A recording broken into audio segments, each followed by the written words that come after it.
না দয়াময় না, আমি মানছি আমি সঞ্চয় করেছি,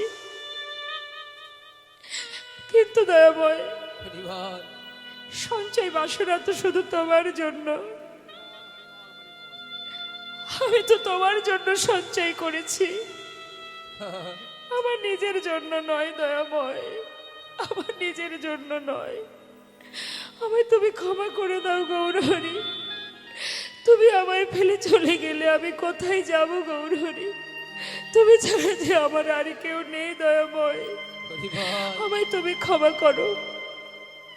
তুমি তো পতিত পাবন, তুমি তো কাঙালের হরি, আমায় ফেলে চলে যেও না দয়াময়। গৌরহরি কোনো কথাই শুনছে না মা, তার যে কথা সেই কাজ। শোনো গোবিন্দ, এতদিন আমার সঙ্গী হয়ে যে আমার উপরে নির্ভরশীল হতে পারে না, আমি তার মুখ দর্শন করি না। তাই সন্ন্যাসীর কখনো সঞ্চয় বাসনা রাখতে নেই।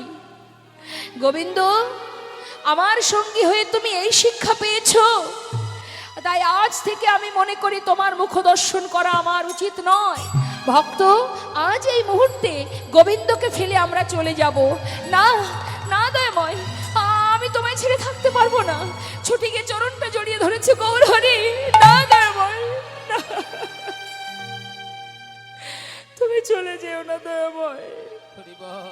মা মা বলে চিৎকার করছে মন্দিরের ভিতরে বসে। এদিকে গোবিন্দ ঘর স্নান করে এসে হঠাৎ ছেলের চিৎকার শুনে ছুটতে ছুটতে তার কাছে গিয়ে সন্তানকে বুকের মধ্যে জড়িয়ে ধরে বলছেন, ওরে কাঁদিস না বাবা, কাঁদিস না। তুই যার কাছে জিজ্ঞাসা করছিস ও কখনো তোকে বলবে না তোর মা কোথায়। ও যে নিষ্ঠুর হয়ে গেছে রে, ও কখনো বলবে না আমি তোর মা, আমি তোর বাবা। আমাকে মা বলে ডাক, আমাকে বাবা বলে ডাক। তুই যদি কাঁদিস আমি কোথায় শান্তি পাবো বল বাবা? তুই ছাড়া যে আমার আর কেউ নেই রে। কাঁদিস না বাবা, কাঁদিস না। দেখতে দেখতে হঠাৎ সন্তানের বদন থেকে ঝলকে ঝলকে রুধির ঝরতে দেখে বুকের মধ্যে চেপে ধরে ডাকছে, গোপীনা, গোপীনা, গোপীনা, তুমি আমার সন্তানকে কেড়ে নিও না গোপীনা। তুমি তো আমার স্ত্রীকে কেড়ে নিয়েছো, আমি তো কিচ্ছু বলিনি তোমায়। আমার একমাত্র সন্তানকে কেড়ে নিও না, ও ছাড়া যে আমার আর কেউ নেই গোপীনা। আমার পুত্রকে কেড়ে নিও না। সন্তান কোলের মধ্যে প্রভুকে স্মরণ করতে করতে পিতার কোলেই পুত্র প্রাণ হারালো। মৃত সন্তানকে বুকের মধ্যে জড়িয়ে ধরে গোপীনাথ গোপীনাথ বলে চিৎকার করে কাজ। নিজে হাতে পুত্রের শেষকৃত্য করলেন গোবিন্দ ঘোষ। গঙ্গার ঘাটে নিয়ে মাটি খুঁড়ে গঙ্গার পাড়ে গর্ত তৈরি করে সন্তানের সমাধি দিল। সমাধি দিয়ে গঙ্গা থেকে স্নান করে ঘরে ফিরেছে। ঘরে ফিরে এসে বিগ্র গোপীনাথের দিকে চেয়ে রইল। গোপীনাথ, আমি তো তোমার কাছে কিছুই চাইনি, আমি তো বলিনি আমার স্ত্রী দাও, পুত্র দাও, সংসার দাও। তবে তুমি বলে দাও দিয়েছিলে কেন? দিলেই যখন তবে কেড়ে নিলে কেন? এত নিষ্ঠুর কেন হলে দয়াময়? কি নিয়ে বাঁচবো বলো? আর যে কেউ রইল না। বাবা বলে ডাকবার সন্তানটুকু তুমি রাখলে না। আমি আর বাঁচতে চাই না, আমি আর বাঁচতে চাই না। একদিন দুদিন তিন দিন হয়ে গেল মা, প্রভুর সেবাও দেয় না, নিজেও কিছু খায় না, শুধু মাটিতে গড়াগড়ি দেয়, কাঁদে আর চিৎকার করে নিজের সন্তানকে ডাকে, গোপীনা, ও গোপীনা, একবার ফিরে আয় বাবা, একবার এসে আমায় বাবা বলে ডাক। চতুর্থ দিন বিগ্রহে প্রভু আর থাকতে পারলেন না। কি করে থাকবে মা? ভক্ত যদি ডাকে সে কি আর থাকতে পারে? ছেলের নাম আর ভগবানের নাম তো একই নাম। মাতা পিতা সন্তানের ভগবানের নামে নাম রাখে কেন? হাজার কাজের মধ্যে দিয়ে যদি ওই নামটা উচ্চারণ করি তবু তো প্রভুর নাম স্মরণ হবে। অজামিলের অনেক সন্তান ছিল, শেষ সন্তানের নাম ছিল নারায়ণ। তিনি ভগবানকে ভালোবাসতেন না, তাই মৃত্যুকালে নিজের ছেলের নাম ধরে ডেকেছিল, চিৎকার করে, নারায়ণ একবার কাছে আয়। তার এক ডাকে বৈকুণ্ঠে নারায়ণের সিংহাসন টলে গিয়েছিল। তাই মা নিজের ছেলেকে ডাকছে গোপীনাথ গোপীনাথ বলে, আর ভগবান বিগ্রহ থেকে সচল মূর্তি ধারণ করে পুত্র সেজে ভক্তের পাশে এসে দাঁড়িয়েছে। প্রভু যে কখন কাকে কেমন করে কৃপা করবে কেউ জানে না। বাবা, বাবা কে? আমি তোমার সন্তান, আমার সন্তান। আমি গোপীনাথ। গোপীনাথ? না না, তুমি কেন আমার সন্তান হবে? সে যে মারা গেছে। আমি তো আর কারোর বাবা নই। বাবা,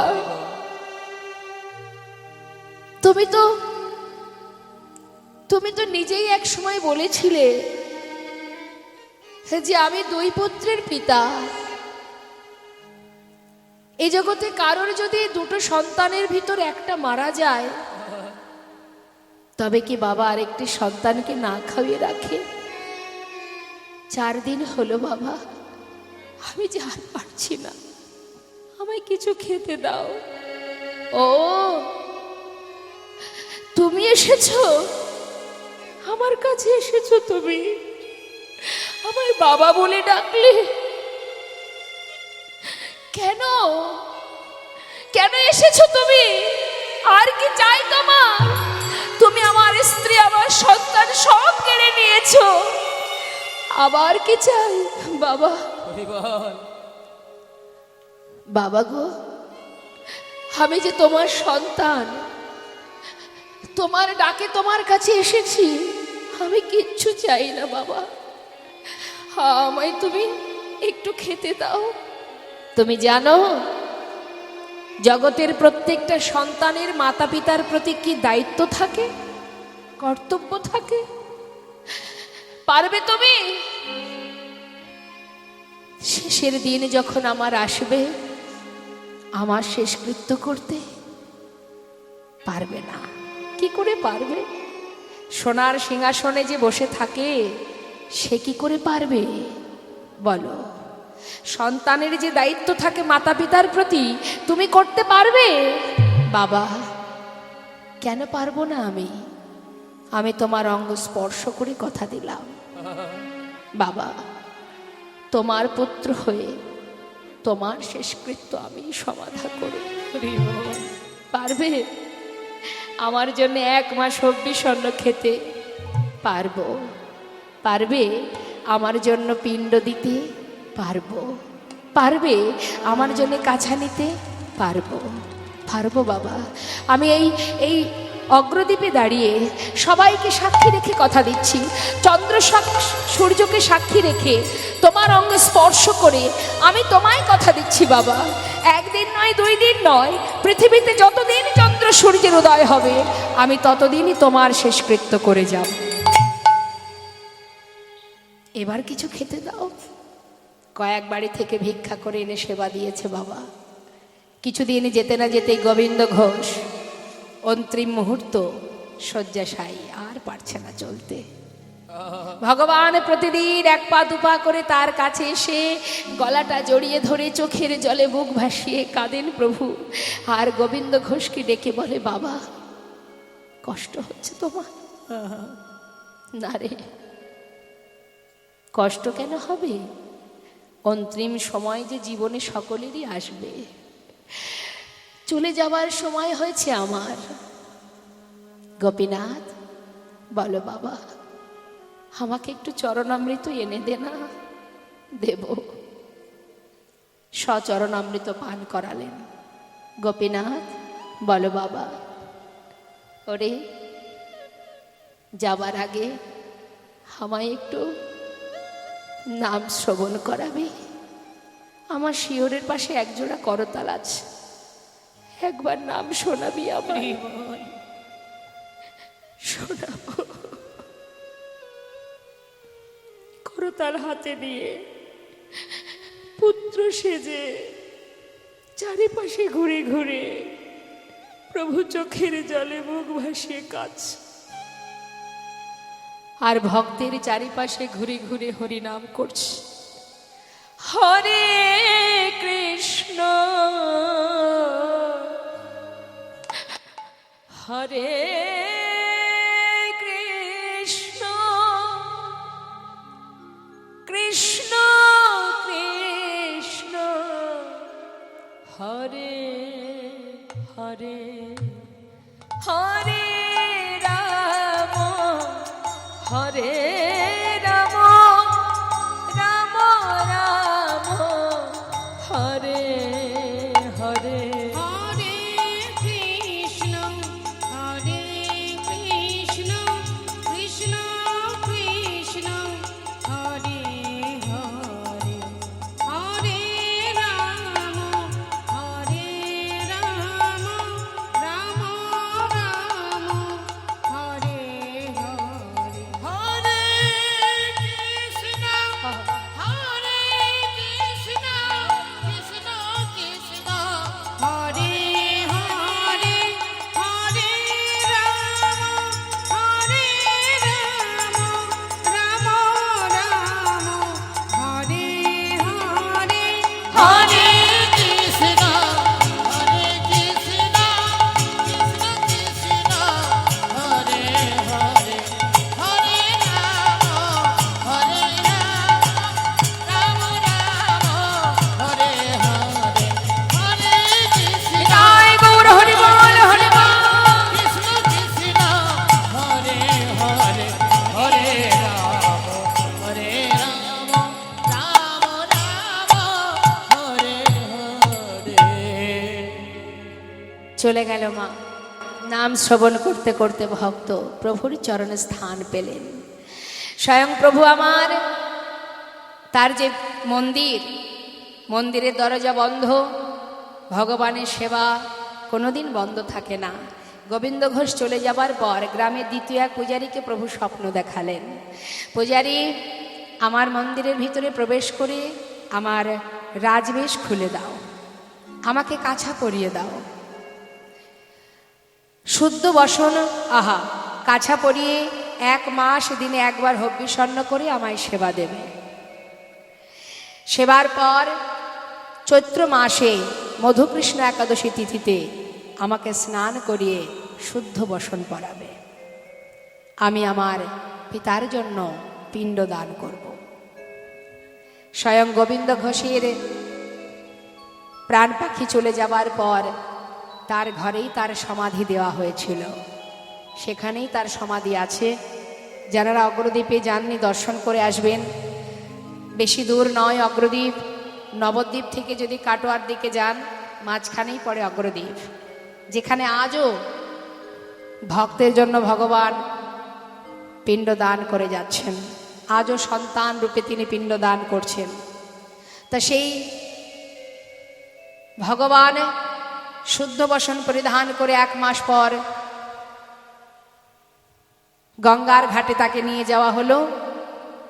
দেখবেন বাবা, মকর সংক্রান্তি তিথি যখন আসে, ওই সময় ওই অগ্রদ্বীপে অগণিত ভক্ত সমাগম হয়, বাউল কীর্তন হয়, এবং সেই দিনই ভগবানকে কাছা পরিয়ে ওই গঙ্গার ঘাটে নিয়ে যাওয়া হয়। কেন? পৃথিবীতে যতদিন চন্দ্র সূর্যোদয় হবে ততদিনই কিন্তু ভক্তের জন্য তিনি পিণ্ড দান করে যাবেন। এটা তার মনে তিনি ভক্তকে বলেছিলেন যে আমি কথা দিলাম যতদিন চন্দ্র সূর্যের উদয় হবে ততদিনই এই ক্রিয়া আমি করব। তাই আজ চৈত্র মাসে মধুর সংক্রান্তি তিথিতে শুদ্ধ বসন পরিয়ে প্রভুকে গঙ্গার পাড়ে নিয়ে যাওয়া হলো, আর ভগবান ভক্তের জন্য পিণ্ড দান করছেন। হরিনামে কি আনন্দ ডুবলে জানা যায়। হরিনাম, এই যে কৃষ্ণ নাম, এটা হলো একটা কৃষ্ণের পরিবার, ভগবানের পরিবার। এটা এখানেও কত আনন্দ, মহা আনন্দ। ও মা বসুন, ওই মাকে, ওই যে হলুদ শাড়ি পরা মাকে বসিয়ে দিন। হরি বল, হরি। আমার দিকে, এই দিকে, আমি এই দিকে। দেখতে পাচ্ছেন আমাকে? হ্যাঁ, আমার দেখতে ভালো নয়? তাহলে মুখটা ঘুরিয়ে আছেন যে? কেউ চলে যাচ্ছে? চলে তো সবাই যাবে, কেউ থাকবে না। যে যাচ্ছে তাকে যেতে দিন, আপনি বসুন। আপনাকে নিয়ে যাবেন গোবিন্দ। কার পাছু ধরছেন? কেউ আপনাকে নিয়ে যাবে না। নিয়ে যাওয়ার মালিক একজনই আছে। আমার দিকে তাকান। এখন বাবা, প্রভু তো চলে গেলেন, আর ভক্তগণ আহা তার স্ত্রীকে নিয়ে মনের আনন্দে 4 বারের জায়গায় 3 বার করে প্রভুর সেবা দিচ্ছে।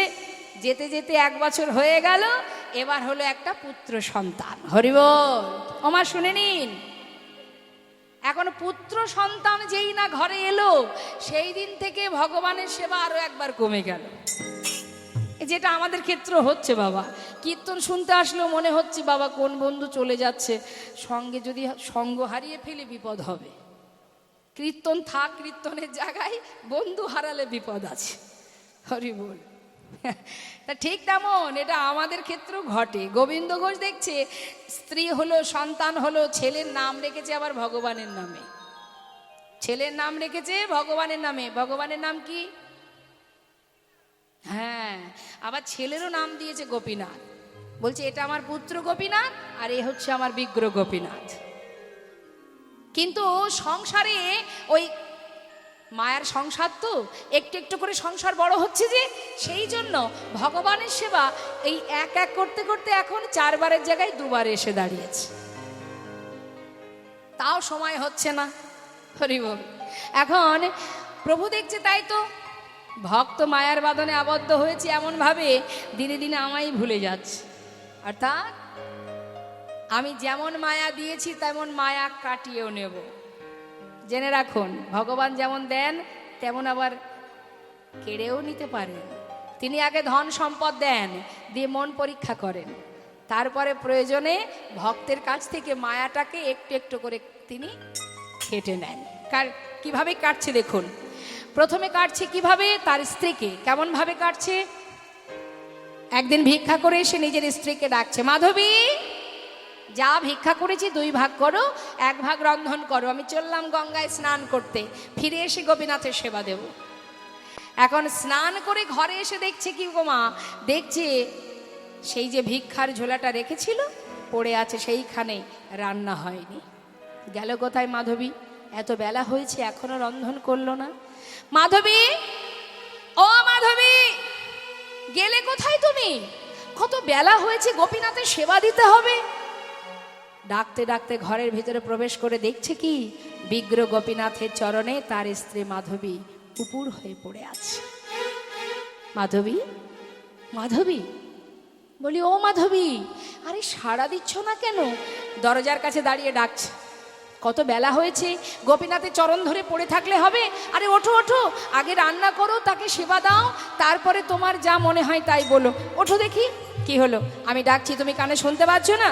কাছে গিয়ে যেই না মাধবীর অঙ্গ পরশ করলেন, হঠাৎ দেখলেন মাধবীর অসার দেহ চলে গেছে, আর নেই। তার স্ত্রীর অসার দেহটা বুকের মধ্যে চেপে ধরে চিৎকার করে কাঁদতে শুরু করলেন, গোপীনাথ তুমি কি করলে? আমার আমার মাধবীকে তুমি কেড়ে নিলে কেন গোপীনাথ? কি অপরাধ করেছিল আমার মাধবী, তুমি কেন কেড়ে নিলে? চিৎকার করছে। চিৎকার শুনে পাড়াপড়শি এসে দেখছে, হায় হায়, গোবিন্দ ঘোষের কোলেই তার স্ত্রী মাধবী অসার দেহ পড়ে আছে। সবাই কান্নাকাটি করছে, দুঃখ করছে। গোবিন্দ ঘোষ নিজে হাতে তার স্ত্রীর শেষকৃত্য করলেন। পাড়াপড়শি সান্ত্বনা দিলেন যে গোবিন্দ দুঃখ করো না, যে দিয়েছিল সেই নিয়েছে, তোমার তো কোনো হাত নেই, তাই তোমার সন্তানকে নিয়ে তুমি সংসারে সুখে থেকো, আর কেঁদো না। সান্ত্বনা পেয়ে নিজে হাতে তার শেষকৃত্য করে ছোট্ট সন্তানকে নিয়ে ভিক্ষা করে কোনো রকমে তার দিন কেটে যায়। দেখতে দেখতে ছেলের বয়স হয়ে গেল 5 বছর। 5 বছরের ছেলে কিন্তু মাতা পিতাকে চিনতে শেখে। মা প্রতিদিন মাঠে খেলা করবার পর সন্ধ্যা হতে না হতে আর যত বন্ধুরা আছে তাদের মায়েরা তাদেরকে কোলে করে ঘরে ফিরিয়ে নিয়ে যায়, কিন্তু এই ছোট্ট গোপীনাথকে তার মা নিতে আসে না। এটাই তার মাথায় চিন্তা যে সকলের তো মা আছে, আমার মা কোথায়। ঘরে ফিরে এসে বাবা ভিক্ষা থেকে যেই না ঘরে ফিরেছে, বাবার কোলে বসে ছোট্ট 5 বছরের ছোট্ট গোপীনাথ জিজ্ঞাসা করছে, বাবা জানো বাবা, সকলের তো মা আছে, সব বন্ধুদের মা আছে, আমার মা কোথায়? আমার মা তো আমাকে ভালোবাসে না, আদর করে না, বলো না বাবা মা কোথায়? সন্তানকে বুকের মধ্যে জড়িয়ে ধরে পিতা ছেলেটাকে হাত বুলিয়ে দেয় সারা গায়ে আর বলে, বাবা আমি তো আছি, আমি তোর মা, আমি তোর বাবা, কাঁদিস না। কিন্তু প্রতিদিন একই প্রশ্ন, না না তুমি কি করে বাবা মা হবে? বাবা আমার মা কোথায়, বলো না আমার মা কোথায়? ছোট্ট ছেলে বারবার প্রশ্ন করছে বলে সহ্য করতে না পেরে বলে উঠলেন, তবে যা, মায়ের কথা যদি জানতেই চাস, মন্দিরে যে গোপীনাথ আছে ওর কাছে গিয়ে জিজ্ঞাসা কর তোর মা কোথায়। ছোট্ট 5 বছরের ছেলে বাবা যেই না ঘর থেকে বেরিয়ে স্নানে চলে গেল, সেই সুযোগে 1 পা 2 পা করে মন্দিরে ঢুকেছে। বিগ্রহ গোপীনাথের সামনে বসে করজোড়ে পুত্র গোপীনাথ বলছে, গোপীনাথ আমার বাবা বলল তুমি নাকি জানো আমার মা কোথায়। গোপীনাথ বলো না আমার মা কোথায়, বলে দা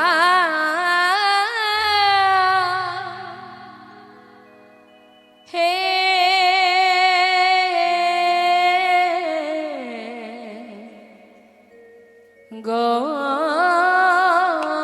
গোপীনাথ, বল কোথায় আমার মা। বলো বলো কোথায় আমার মা। গোপীনাথ হারিয়ে গেছে মাঝে আমার, কেন খুঁজে পেলাম না না না। বলো বলো কোথায় আমার মা। বলে দাও হে গোপীনাথ, বলো কোথায় আমার মা।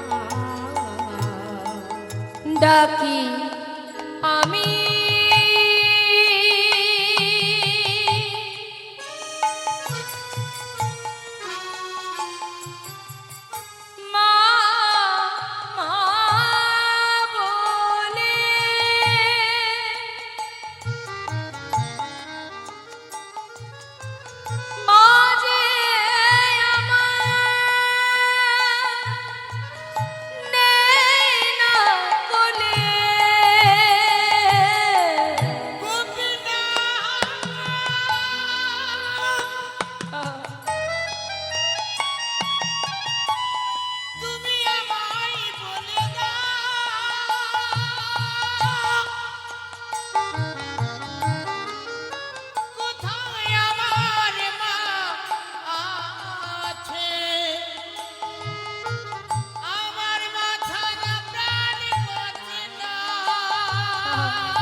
হারিয়ে গেছে মা যে আমার খুঁজে পেলাম না।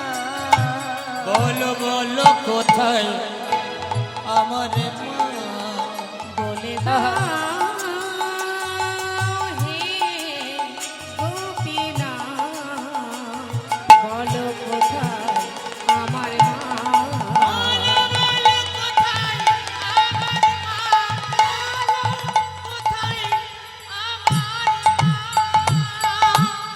জানি তাই জয় গো। শ্রীধাম নবদ্বীপ চন্দ্র আমার পতিত পাবন গৌর হরি, আর সুরধ্বনি গঙ্গা হচ্ছেন পতিত পাবনী। পতিত পাবনী মা গঙ্গা, যিনি প্রতিটি জীবের পাপ তাপ দূর করে নেন, টেনে নেন, তাদের পাপ দূর করে তাকে মুক্ত করে দেয়। আর গৌর হরি যিনি জগৎ জীবের পাপ রাশিকে নিজে গ্রহণ করে সকলকে কৃষ্ণ চরণে অর্পণ করেন। ও মা আস্তে, আজ আমার গৌর হরি জীবের উদ্ধারের জন্য একদিকে ছিল তার রাধারানীর খাস ভাণ্ডারে থাকা সেই গোপন প্রেম, প্রেম রস আস্বাদন, আর একটি কারণ ছিল জীবকে উদ্ধার করা। শুধু এক জন্মে নয়, জন্মে জন্মে যুগ যুগ ধরে তিনি এসেছেন।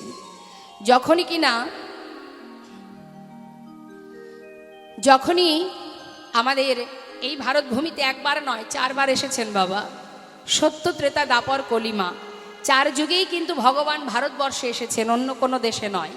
এটা আমাদের অহংকার বাবা, এটা আমাদের গর্ব যে ভগবান যতবারই এসেছেন ততবার এই ভারত ভূমিতে। তাই ভারত ভূমিকে বলা হয় পূর্ণভূমি। কেন পূর্ণভূমি কেন বলা হয়? ভগবান অন্য কোথাও কিন্তু আসেননি, এসেছেন আমাদের এই ভারত ভূমিতে। আমরা সেই ভারতবাসী, একবার নয় যুগে যুগে। তাই বিদেশি যারা দেখবেন এই ভারতবর্ষে পদার্পণ করার সাথে সাথে এই ভারত ভূমি থেকে মৃত্তিকা নিয়ে মাথায় দেয়। কেন? ধন্য ভারতবাসী, ধন্য ভারত ভূমি। সেই এই পুণ্যভূমিতে, এই ভারত ভূমিতে আমরা জন্ম পেয়েছি, এটা আমাদের অহংকার। আর সেই করুণাময় গৌর সুন্দর, যিনি কিনা জগৎ জীবকে উদ্ধারের জন্য তিনি এসেছেন গৌর রূপে, এসেছেন ভক্ত রূপে, নিজে ভগবান জ্ঞান শূন্য করে ভক্তদের সঙ্গে দল বেঁধে জীবকে উদ্ধার করেছেন। অন্তরে হৃদয় মন্দিরে ছিল রাধারানীর প্রেম রস আস্বাদন, আর বহিরঙ্গ ছিল ভক্তদেরকে উদ্ধার করা। তাই বৈষ্ণব মহাজন বললেন, জীবের নিস্তার লাগি নন্দ সুত হরি, ভুবনে প্রকাশিলেন গুরু রূপ ধরি। ভুবনে প্রকাশ হলেন গুরু রূপ ধরি। অর্থাৎ গুরুকে যদি তুমি ভালোবাসতে পারো, ভক্তি করতে পারো, তার কৃপা লাভ করতে পারো, গুরুকে যদি তুমি গুরুর চরণে শিষ্য হয়ে গুরু কৃপা তোমার যদি লাভ হয়, তবে কিন্তু তুমি গৌর কৃপা পাবে। অর্থাৎ গুরু যে গৌর তাই। তাই আজ সেই গৌর সুন্দর জীব জগৎকে উদ্ধার করতে করতে তিনি আজ নবদ্বীপ ছেড়ে নবদ্বীপের পথে পথে হরিনাম দিতে দিতে এবার নাম প্রচারে বাহির হচ্ছেন মা।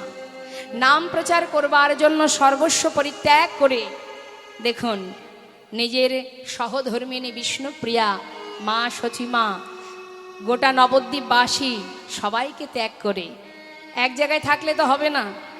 তিনি যে উদ্ধার করতে এসেছেন জগৎজীবকে, শুধু নবদ্বীপে থাকলে কি জগৎজীব উদ্ধার হবে? তাই তো তিনি সব ফেলে চললেন সন্ন্যাস ধর্ম গ্রহণ করে বৃন্দাবনের পথে। যাবার কালে নিত্যানন্দ প্রভু, মায়েরা একটু বলুন তো, নিত্যানন্দ প্রভু গৌর হরি কে হন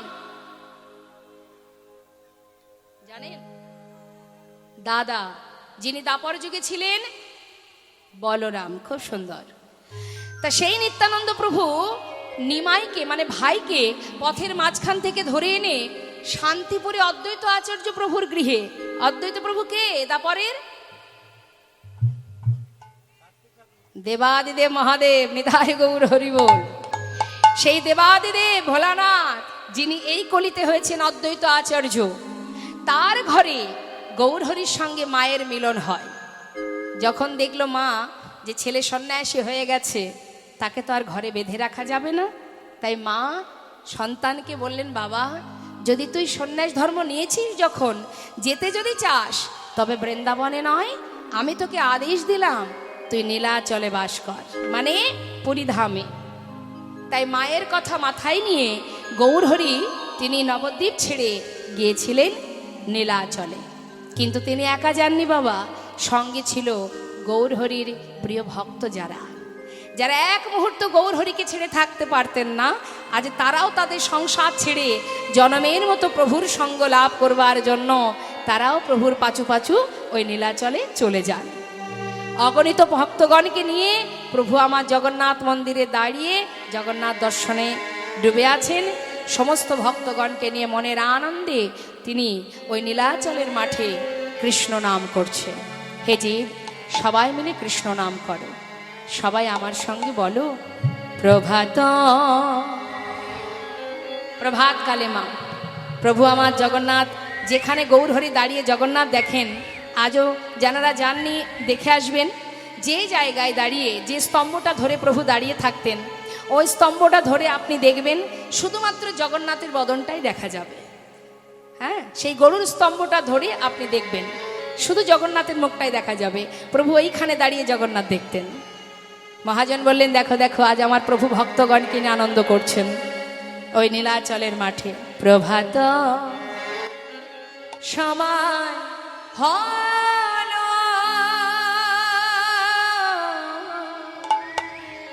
কৃষ্ণ কৃষ্ণ বলো। ওই না প্রভাত সময় হলো,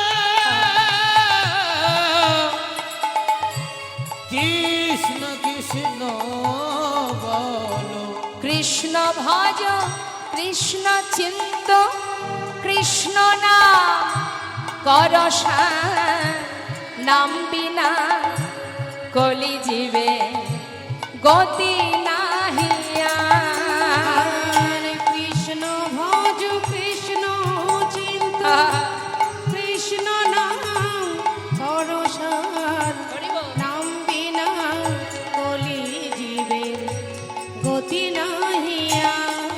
শোনো, যেই নাম সেই কৃষ্ণ ভজনিষ্ঠা করি, নামের সহিতে আছে আপনি সে হরি। নাম ভজন আমি চিন্ত, নাম করসার, হরি বল হরি বল হরি বল হরি বল। হরি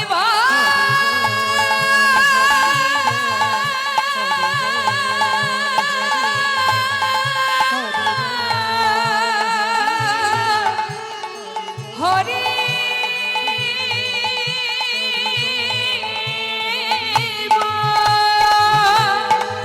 হরি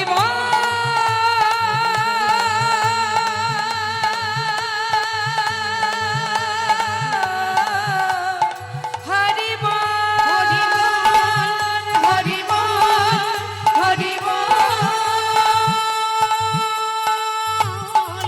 হরি তাই দেখুন, একটি সুন্দর গান মনে পড়ে গেল মা, একটু গাই। কি বলছে শুনুন।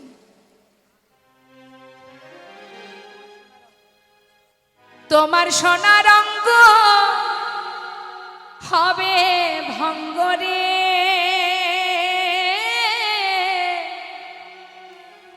যেদিন পুড়ে হবে ছাই।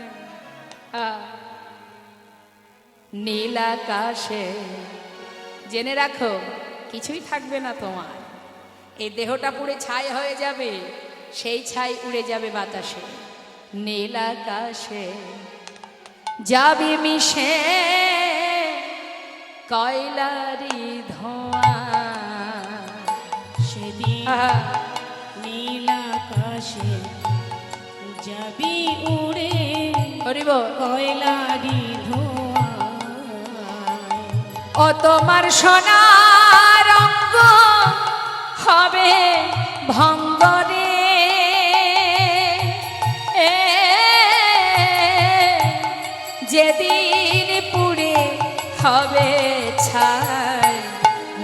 আকাশে যাবি মিশে কয়লারি ধোঁয়ায় সেদিন নীল আকাশে যাবি মিশে কয়লারি ধোঁয়ায়। কি বলছে?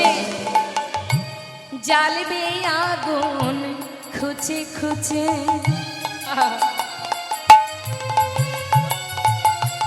শ্মশানে সবাই যাবে, আত্মীয় স্বজন, আপনজন, সমস্ত যারা কাছের সন্তান পরিবার সবাই যাবে শ্মশানে, কিন্তু মা সঙ্গে যাবে কেউ?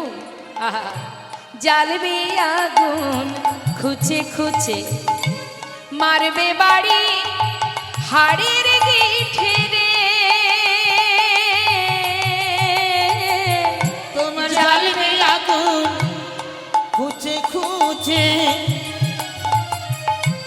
মারবে বাড়ি হাড়ের গিঠে রে।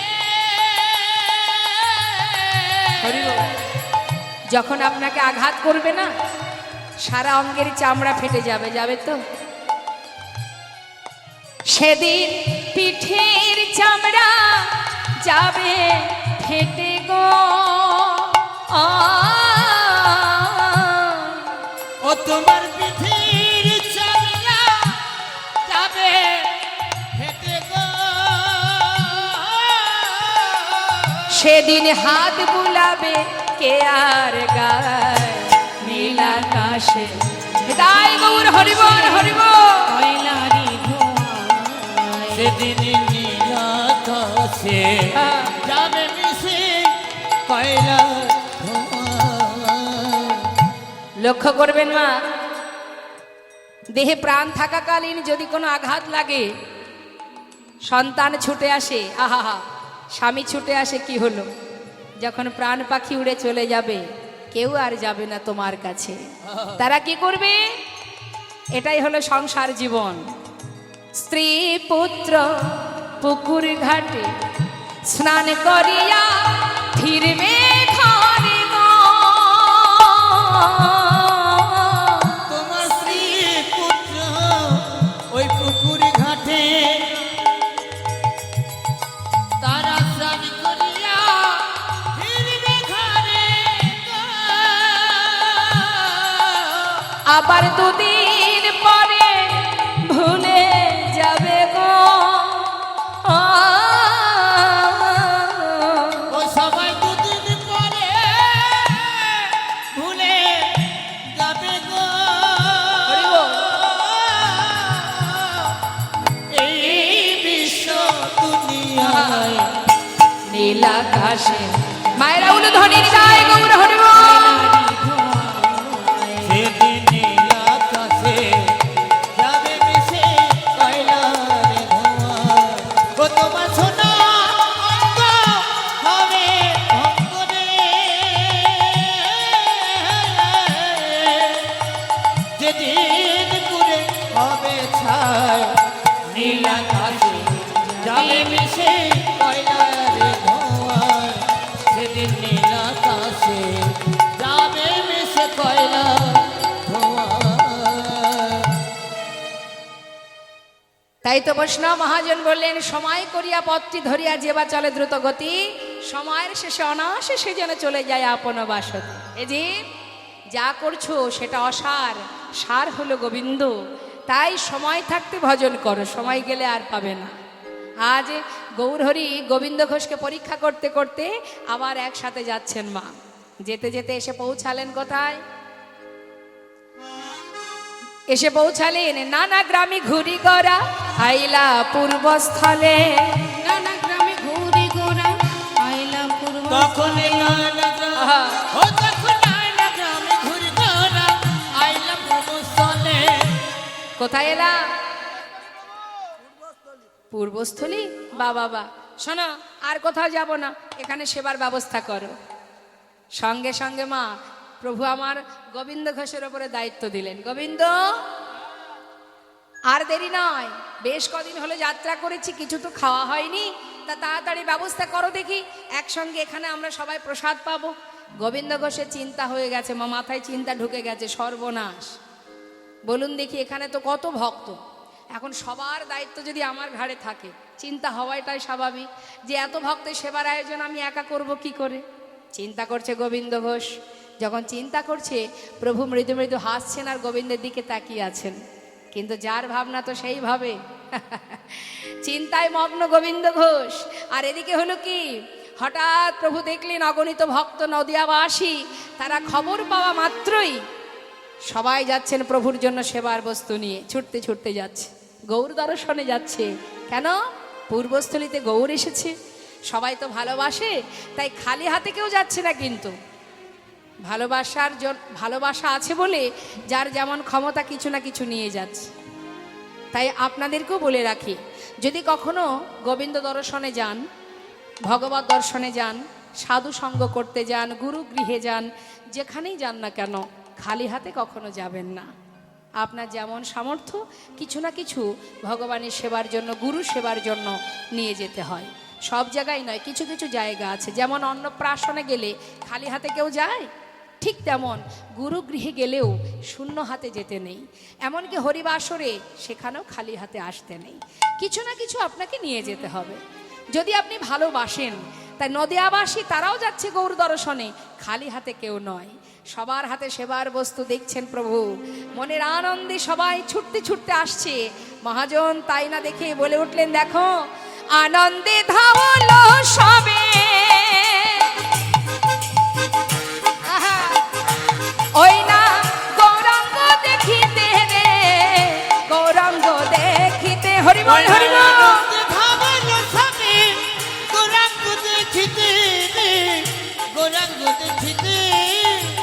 আনন্দে আনন্দে ধাওলো সবে, ধাওলো সবে, গৌরাঙ্গ দেখিতে রে, গৌরাঙ্গ দেখিতে।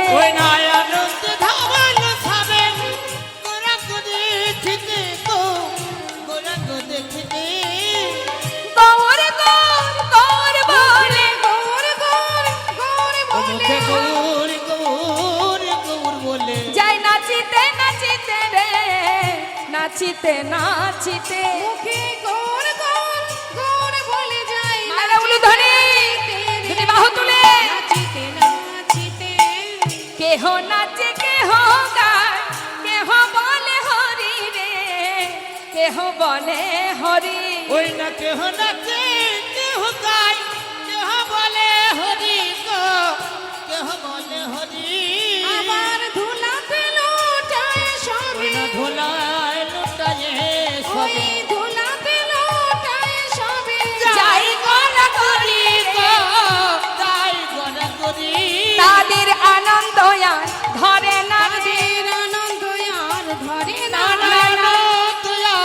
ধরে না রে। সবাই গৌর বদন হেরবে বলে আনন্দ আর ধরে না সবাই রে। গরুর বদন হেরিবে বলে, মুখে হরি হরি হরি বলে, হরি বল হরি বল বলে হরি হরি হরি বলে, বাদল হেরবে বলে, তাদের আনন্দ আর ধরে না রে। গৌর গৌর গৌর বলে তারা যাই, যায় নাচিতে নাচিতে গো, নাচিতে নাচিতে। আনন্দ আনন্দ মহা আনন্দ। প্রভুকে দর্শন করবার জন্য নদেবাসী পাগলের ন্যায় ছুটছে। প্রভুকে দেখবা মাত্রই সবাই প্রভুর সম্মুখে বসে আছে, এক দৃষ্টিতে গৌরহরিকে দেখছে আর গৌরহরি গোবিন্দকে ডাকছে, এদিকে এসো। খুব চিন্তায় পড়ে গেছো, কি হবে কি করব। এই যে শোনো, দেখতে পাচ্ছ কত ভক্ত, কেউ কি খালি হাতে আছে? আমার জন্য সবাই সেবার বস্তু এনেছে, আর চিন্তা নেই। যাও তাড়াতাড়ি যাও, সবার কাছ থেকে সেবার বস্তুগুলো একত্রিত করো আর তাড়াতাড়ি রন্ধন করো। রান্না হলো মা, সেবাও হলো প্রভুর। সেবার পর হরে কৃষ্ণ, গৌরহরি আবার হাত বাড়িয়েছে গোবিন্দ ঘোষের কাছে। গোবিন্দ, জানো না সেবার পরে কি দিতে হয়? জানো না? জানো না দেখছি। মায়েরা বলুন তো কি চান প্রভু? মুখশুদ্ধি। কি মুখশুদ্ধি?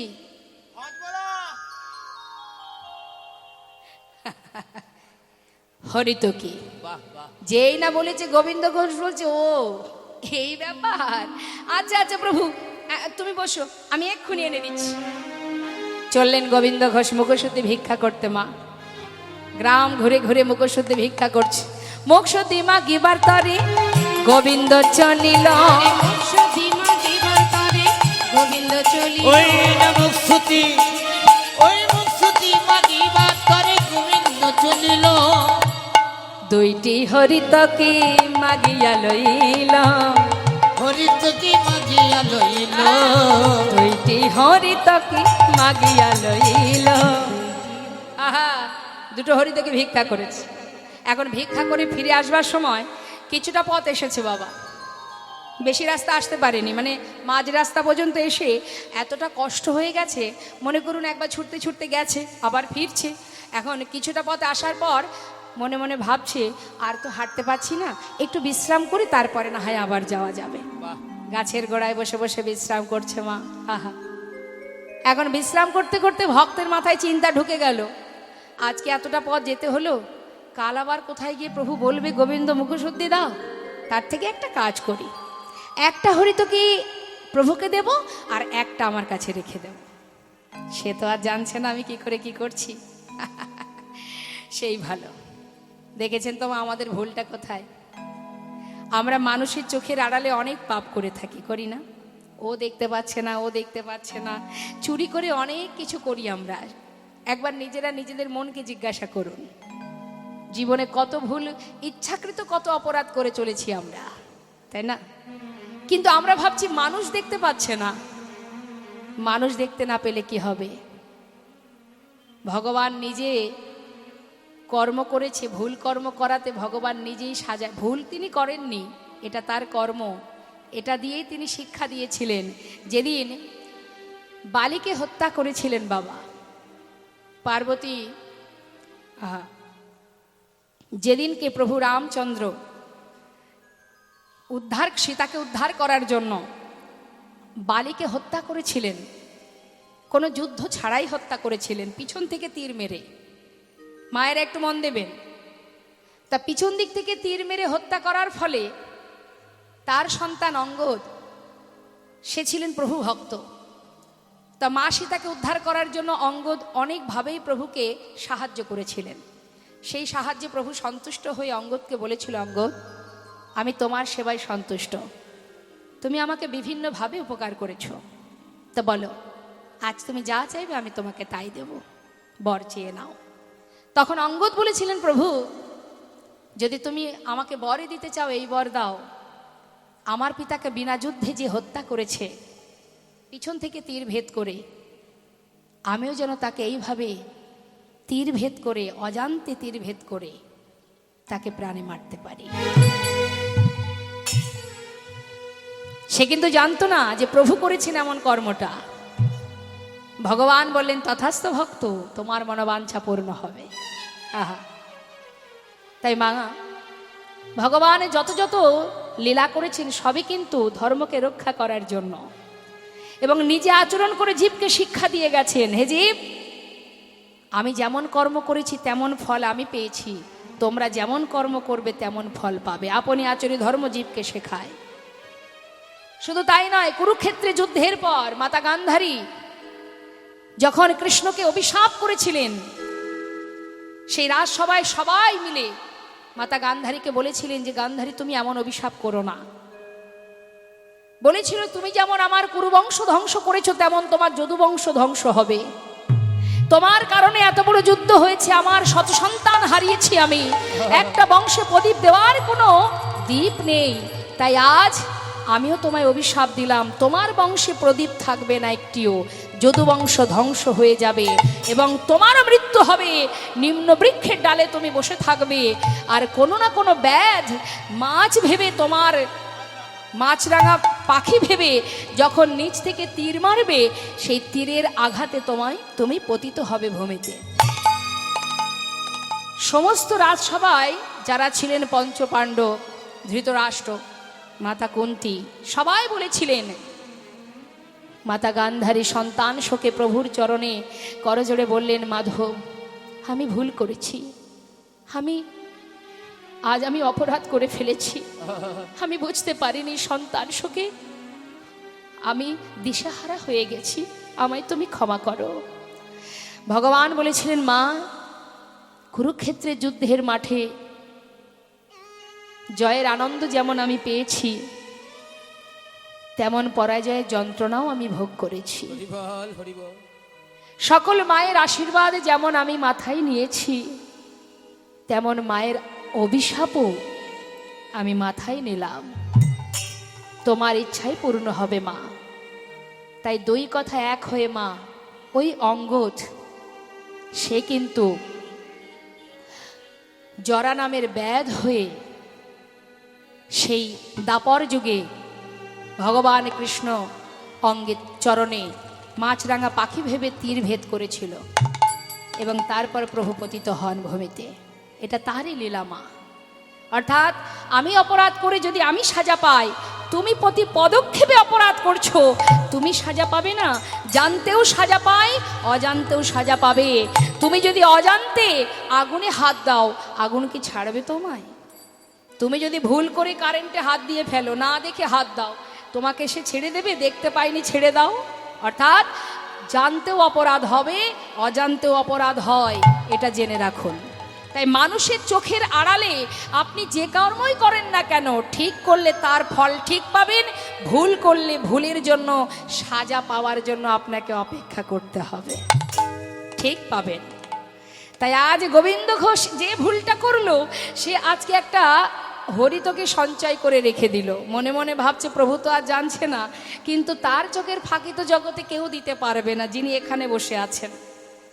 তাই গোবিন্দ ঘোষ একটা নিজের কাছে চুরি করে রেখে আর একটা নিয়ে এসে প্রভুর হাতে দিলেন। প্রভু কোনো কথা না বলে কিছু সময় পর এবার ভক্তদের বললেন, চলো ভক্ত, সেবা হলো, আর দেরি নয়, চলো যাত্রা করি। সমস্ত ভক্তগণকে নিয়ে যাত্রা করেছে। এলেন কোথায়? পর দিবসেতে প্রভু অগ্রদ্বীপে আইলা। পর দিবসেতে প্রভু অগ্রদ্বীপে আইলা। ওই না পরদিব, পরদিবসেতে প্রভু অগ্রদ্বীপে আইলা। কোথায় এলাম? একটু জোরে বলো। অগ্রদ্বীপ, অগ্রদ্বীপ, এখানে আমার ঘর। ও আচ্ছা আচ্ছা। মনের আনন্দে প্রভু বললেন, গোবিন্দ, অগ্রদ্বীপে চলে এলাম যখন, আর দেরি কেন? তাহলে এবার আজ না হয় এখানেই সেবার আয়োজন হোক। সেবার আয়োজন হলো, সেবাও হলো মা। সেবার পরে প্রভু কি করলেন? মুখশুদ্ধি লাগি প্রভু কর বাড়াইলা। মুখশুদ্ধি লাগি প্রভু করে বাড়াইলা। ওই না মুখশুদ্ধি লাগি প্রভু কর বাড়াইলা। দাও মুখশুদ্ধি দাও না মোরে, একটা মুখশুদ্ধি দাও না মোরে। মুখশুদ্ধি দাও না মোরে। ভজনের অবশেষে মুখশুদ্ধি দাও না মোরে। ভজনের অবশেষে মুখশুদ্ধি দাও না মোরে। মুখশুদ্ধি লাগি প্রভু কর বাড়াইলা। মুখশুদ্ধি লাগি প্রভু করে বাড়াইলা। শোনো গোবিন্দ, সেবা দিলে, সেবার পরে কি চাই? যেই না হাতটা বাড়িয়েছে, সঙ্গে সঙ্গে গোবিন্দ ঘোষ মনের আনন্দে একেবারে গদ গদ। আমি তো জানি তুমি চাইবে, এক্ষুনি দিচ্ছি, দাঁড়াও দাঁড়াও। তাড়াতাড়ি করে নিজের কাছে যেটা সঞ্চয় করে রেখেছিল মা, এই না প্রভু, দাঁড়াও গোবিন্দ। কাল যখন চেয়েছিলাম, চাইবা মাত্রই দিতে পারোনি, তোমার দিতে বিলম্ব হয়েছিল, কিন্তু আজ এত তাড়াতাড়ি কোথায় পেলে গোবিন্দ? ও প্রভু, আমি তো জানি তুমি আর চাইবে, তাই কাল দুটো হরিতকে ভিক্ষা করে একটা আমি রেখে দিয়েছি, মানে সঞ্চয় করে রেখেছিলাম, আর একটা তোমায় দিয়েছিলাম। আজ তুমি যেই চেয়েছো সেই তো দিলাম। ভালো করিনি প্রভু? হা হা, চমৎকার গোবিন্দ, চমৎকার। এতদিন আমার সঙ্গী হয়ে এই শিক্ষা পেলে? প্রভু, আমি কি কোনো ভুল করেছি? না, তুমি কোনো ভুল করনি। তুমি কি ভুল করতে পারো গোবিন্দ? কিন্তু ভুল তো করেছি আমি, তুমি ভুল করেছো। হ্যাঁ, কিসে জানো? আমি ভুল করেছি তোমাকে সঙ্গী করে। প্রভু, আমি তোমার কথা কিছু বুঝতে পারছি না। গোবিন্দ, সন্ন্যাসীর নহে কভু সঞ্চয় বাসনা। তুমি যে সর্বস্ব ত্যাগ করে আমার সঙ্গী হয়েছ গোবিন্দ, তোমার ভিতরে যে সঞ্চয় বাসনা এখনো লুকিয়ে আছে আমি বুঝতে পারিনি, তাই অপরাধটা তো আমিই করেছি, তুমি করনি গোবিন্দ। না না, আর তোমার সঙ্গ করা সম্ভব নয়।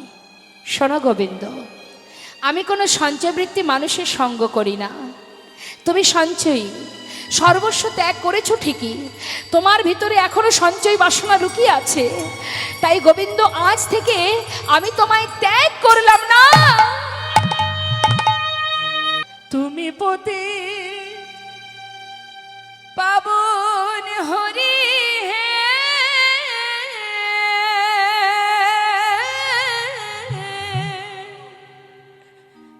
তুমি যেও না চলে, কৃপা করে দয়াল হরি আমায় রাখো চরণে। একবার কৃপা করে দয়াল হরি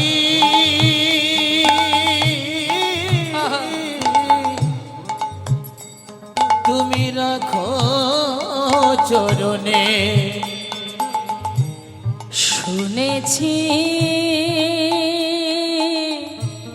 তুমি নাকি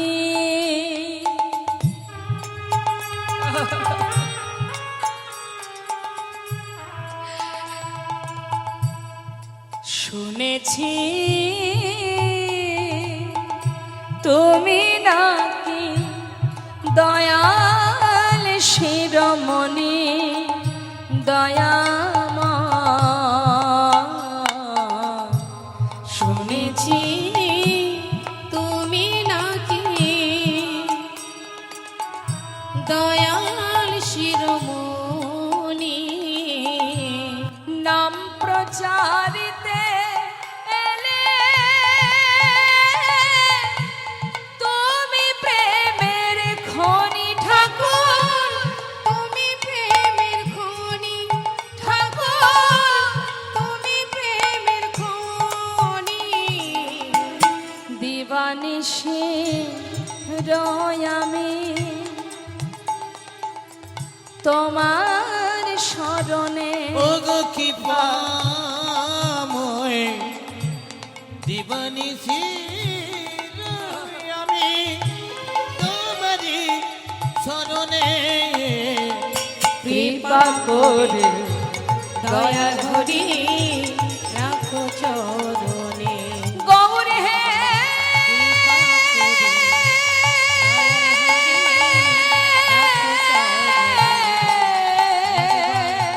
রাখো চরণে। গৌর হে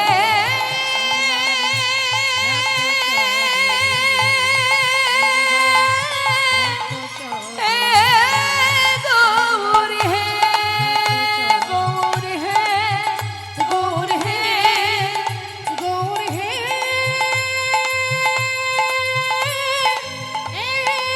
গৌর হে।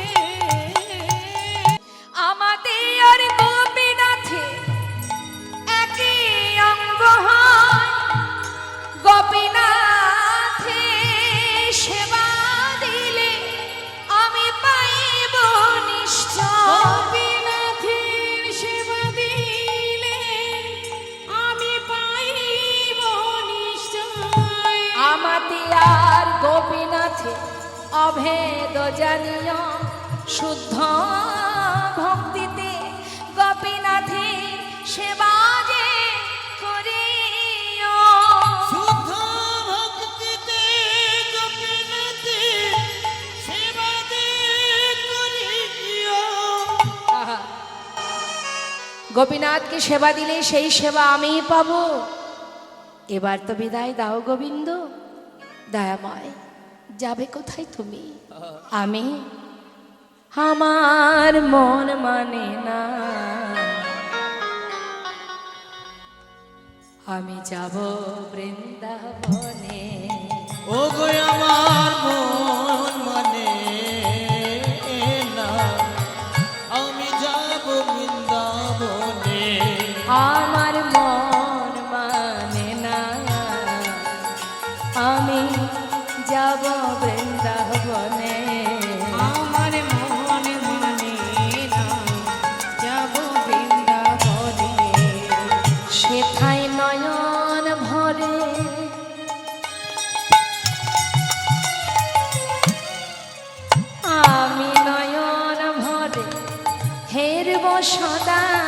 নয়ন ভরে দুটি নয়ন ভরে দুটি নয়ন ভরে হেরিব সদাই ওই নাম মদন মোহনে মন মানে না যাব বৃন্দাবনে ও গো আমার মন মানে না যাব বৃন্দাবনে আমার মন মানে না যাব বৃন্দাবনে আমার মন মানে না যাব বৃন্দাবনে।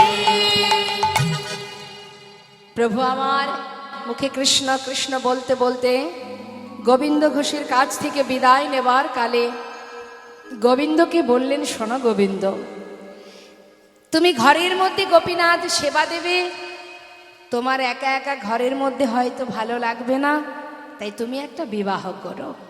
হরিব সংসার দিচ্ছে বাবা, কেন এতদিন এত পরীক্ষার পরেও এখনো কিন্তু মা ক্ষমা হয়নি, মানে পরীক্ষা এরপরে দিচ্ছে কোথায়? সংসারের মধ্যে। সংসার দিয়ে দেখছে ভক্ত মায়ার বাঁধনে কিভাবে আবদ্ধ হয়। তিনি তো আছেন পাশে, পরীক্ষা তো করে যাচ্ছেন। গোবিন্দ প্রতিদিন ভিক্ষা করবে, সেবা দেবে, আর বিবাহ করো, দুইজনে মিলে গোপীনাথের সেবা দিও। কেমন? তোমাদের এই সেবা থেকেই সমস্ত অগ্রদীপবাসী তারা সেবা শিখবে। বেশ প্রভু। প্রভু আমার চলে গেলেন, আর গোবিন্দ ঘোষ প্রতিনিয়ত ভিক্ষা করে আর প্রভুর সেবা দেয়। প্রতিনিয়ত দ্বারে দ্বারে ভিক্ষা করে আর প্রভুর সেবা দেয়। হরি বল। এইভাবে সেবা দিতে থাকছে মা।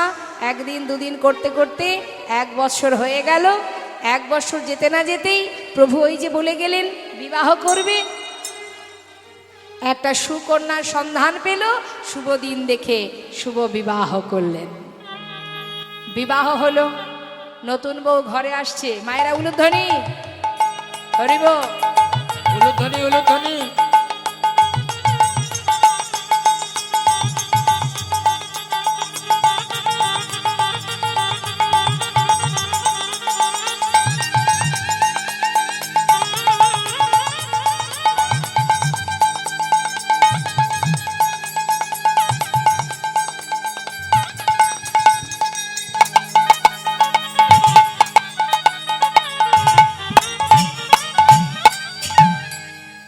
আহা, নতুন বউ ঘরে এলো, কত আনন্দ কত আনন্দ।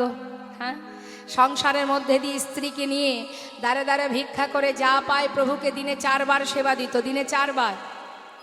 বিবাহ যেদিন হলো, বিবাহের পর স্ত্রীকে নিয়ে ঘরে এলো, তারপর থেকে ভগবানের সেবা একবার কমে গেল। সংসার হচ্ছে তো বাবা। হরে কৃষ্ণ। গল্পই সার হয়েছে আমাদের, সুযোগ পেয়েছে গল্প করার। হ্যাঁ, আর কত গল্প আছে,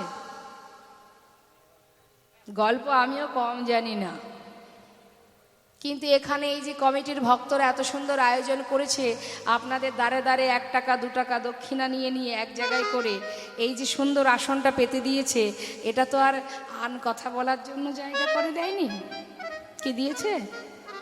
এখানে তো আর আমার গুণকীর্তন আপনারা শুনবেন না, শুনবেন? আমি যদি এখন আমার গুণকীর্তন করি তাহলে আপনারা শুনবেন? হরি বল।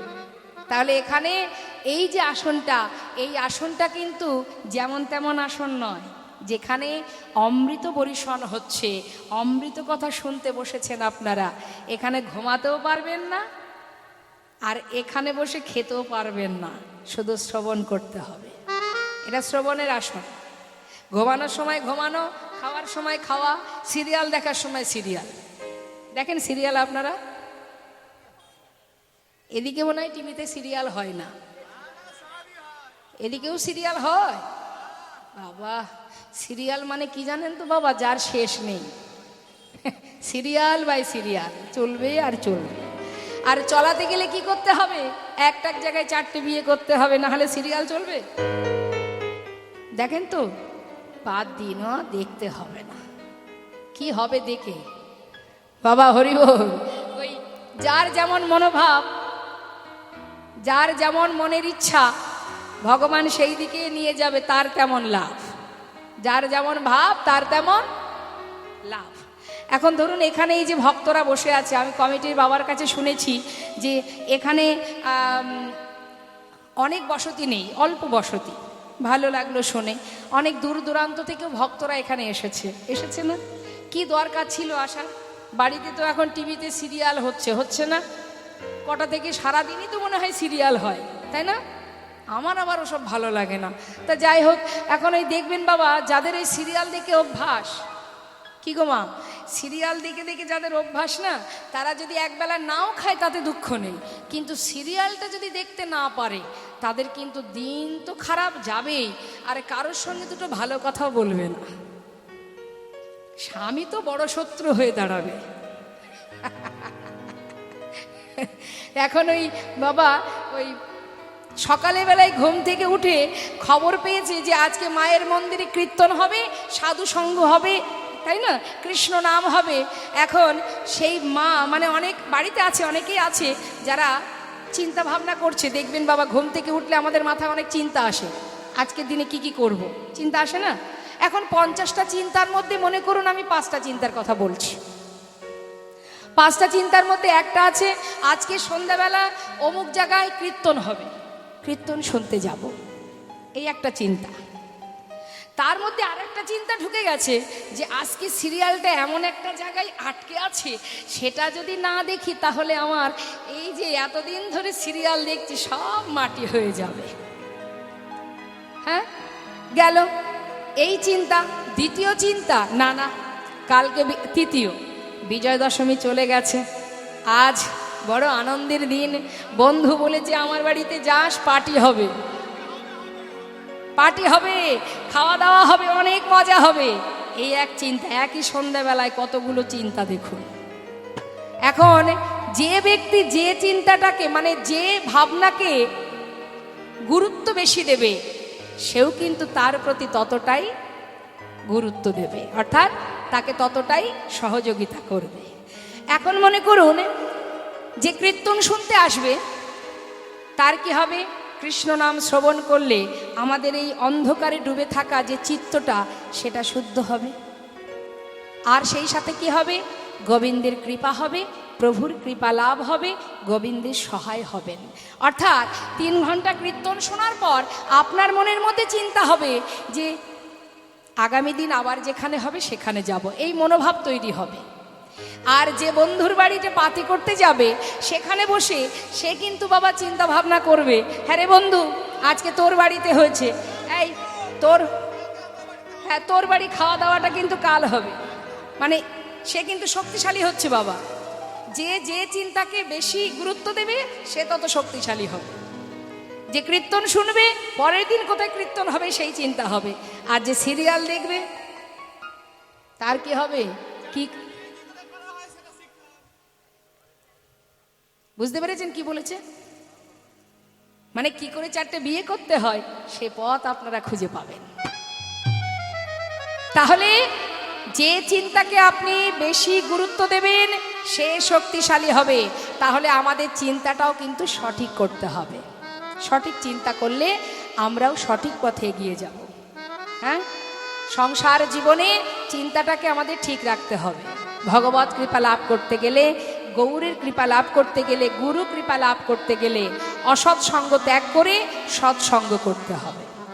সতের সঙ্গ করতাম যদি প্রভু রাখতো আমায় ভালো, অসতের সঙ্গ করে বৃথায় জনম গেল। তাই চলতে ফিরতে বাজারে যাও, হাটে যাও, কখনো অসৎ সঙ্গ করো না, সর্বদাই সাধু সঙ্গ করতে হবে। দেখে হাত তুলে সবাই মিলে একসঙ্গে, হা প্রত্যেকে তুলেছেন তো? মাঝে মাঝে যে হাতগুলো ওঠেনি সেগুলো তাদের হাত নেই বাবা, হাতটা তুলুন তুলুন। কার জন্য রেখেছেন লুকিয়ে হাতটা? ভগবান দিয়েছে, একবার তুলুন। আর জোরে জোরে হাতে তালি দিয়ে সবাই মিলে আমার সঙ্গে গাইবেন। দূরে যারা আছেন একবার হাত তুলতে হবে।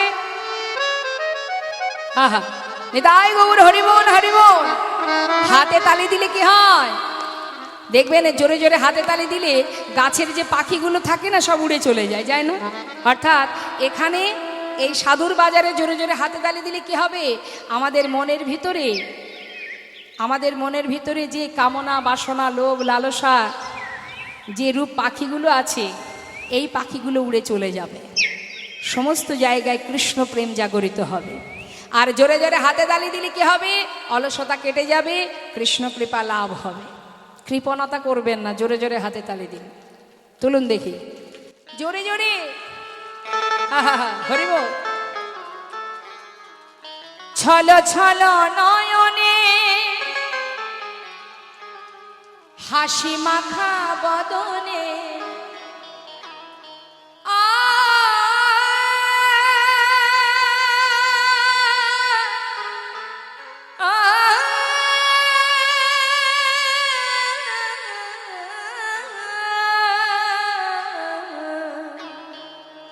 ছলো ছলো নয়নে হাসি মাখা বদনে আনন্দ কাননে একবার ভ্রময়নী বা। সবাই মিলে হাত তুলে প্রাণ ভরে একবার হরি বলো, হরি বলো মনে রে আমার, হরি বলো, হরি বলো মনে রে আমার, হরি বলো, হরি বলো মনে রে আমার।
ওই দেখো শ্মশানে দিবারাত্রি দিনে, ওই দেখো শ্মশানে দিবারাত্রি দিনে পুড়িতেছে মানুষে কত অহংকার। হরি বল, হরি বল, হরি বল,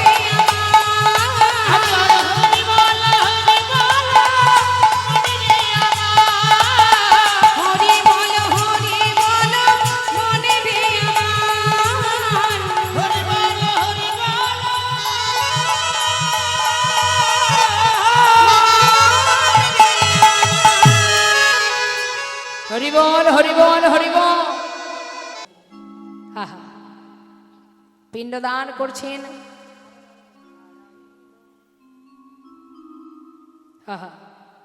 দাঁড়াইল গোপীনা, দাঁড়াইল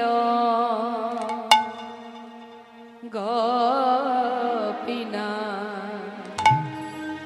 পিণ্ড হাতে করে দেখো দাঁড়াইল গোপীনা, ওই না পিণ্ড করে করে করি, দেখো দাঁড়াইল আদি গোপীনা।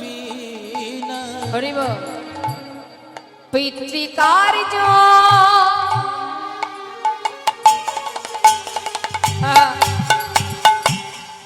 ওই না পিতৃকার্য সাধিবারে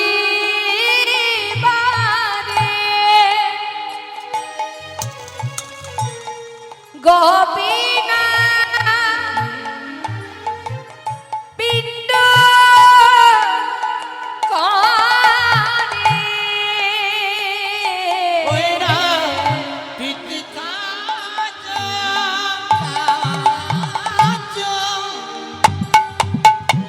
সাথী বারে গোপীনা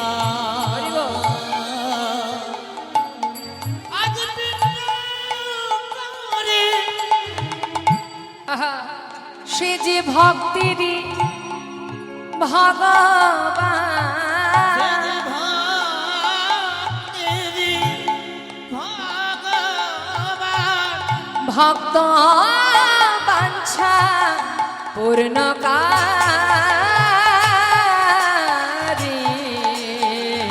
দেখো ডরাইল গোপীনা পিণ্ড করে মনে খুদি দেখো ডরাইল গোপীনা পিণ্ডদান হলো মা।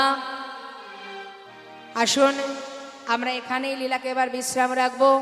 বৈষ্ণব মহাজন বললেন, ভক্ত আর ভগবানের মিলন হইল, ভগবানের মিলন হইল, ভক্ত আর ভগবানের মিলন হইল, ভগবানের মিলন হইল। প্রেমানন্দে বদন ভরে হরি হরি বল, এবার প্রেমানন্দে ভজন ভরে হরি হরি বলো প্রেমানন্দে বদন ভরে হরি হরি বল। এবার প্রেমানন্দে ভজন ভরে হরি হরি বলো জানি তাই জয় করে।